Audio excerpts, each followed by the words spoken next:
Smaradana. Selamat sore Bapak Ibu dan juri sekalian serta tamu-tamu hadirin yang kami sayangi. Tahukah Anda bahwa setiap tahunnya Indonesia mengemisikan lebih dari 80 gigaton karbon dioksida hanya dari pembakaran batu bara untuk membangkitkan listrik di Indonesia?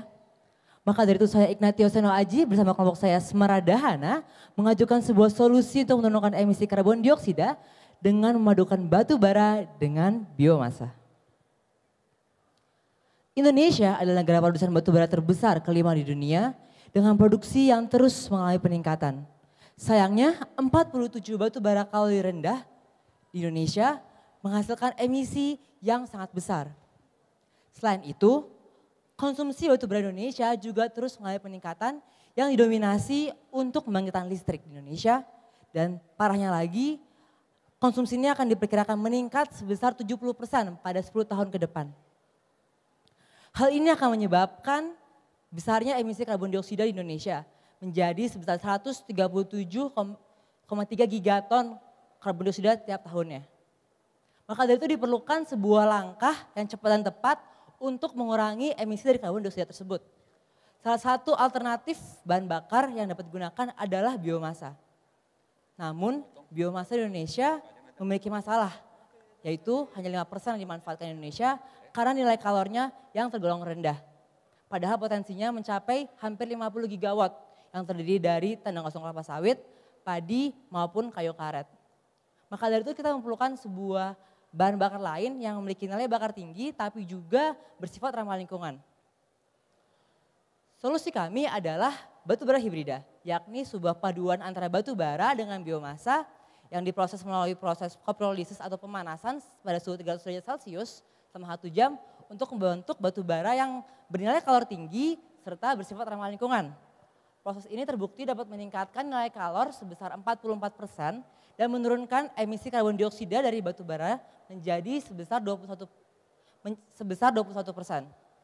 Keuntungan lainnya adalah proses ini dapat mengubah konformasi biomasa menjadi hidrofobik dan membuatnya tidak mudah untuk membusuk sehingga tidak mempengaruhi proses penyimpanannya.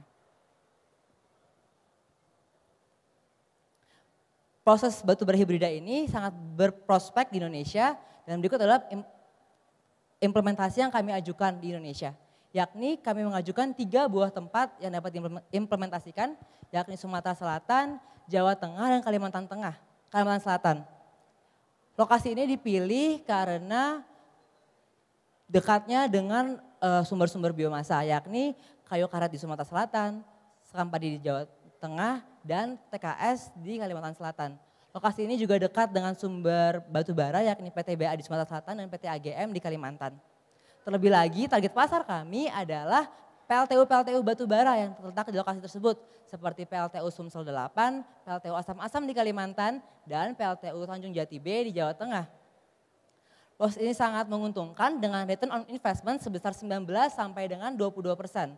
Terlebih lagi pemerintah Indonesia berencana untuk mewujudkan pajak karbon atau pajak yang diberikan pada emisi karbon yang dihasilkan oleh industri. Dan bila regulasi ini diterapkan, proses ini dapat memberikan keuntungan sebesar 90,4 miliar rupiah per tahun.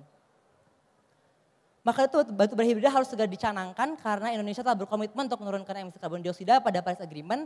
Dan IPCC telah menekankan bahwa kita hanya punya waktu 12 tahun untuk mengurangi emisi tersebut dan mengatasi permasalahan kepanasan global. Terlebih lagi pemerintah telah berkomitmen untuk memasang 100 PLTU batubara sehingga diperlukan sebuah teknologi yang lebih ramah lingkungan. Maka itu batubara hibrida adalah jawabannya. Maka marilah bergabung bersama kami untuk mewujudkan Indonesia yang lebih hijau. Terima kasih. Oke, terima kasih Mas Ignacio ya. Oke.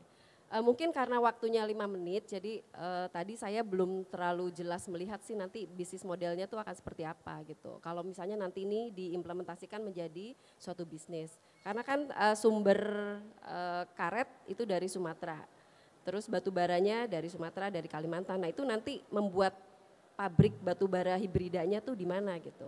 Dan apakah Anda sudah mempertimbangkan kos logistik untuk menyatukan komponen-komponen tersebut menjadi batu bara hibrida. Terima kasih. Oke, terima kasih atas pertanyaannya.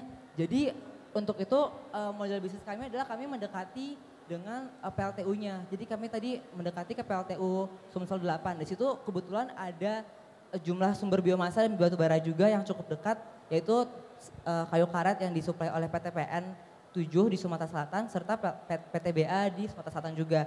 Dan untuk produksi yang di Kalimantan, kami akan mendekati memanfaatkan batu bara yang disuplai dari perusahaan batu bara di Kalimantan seperti PT AGM. Begitu Bu. Dengan adanya proses tambahan tersebut, kira-kira keuntungan yang didapatkan dengan biaya yang dikeluarkan itu kira-kira sepadan nggak Pak?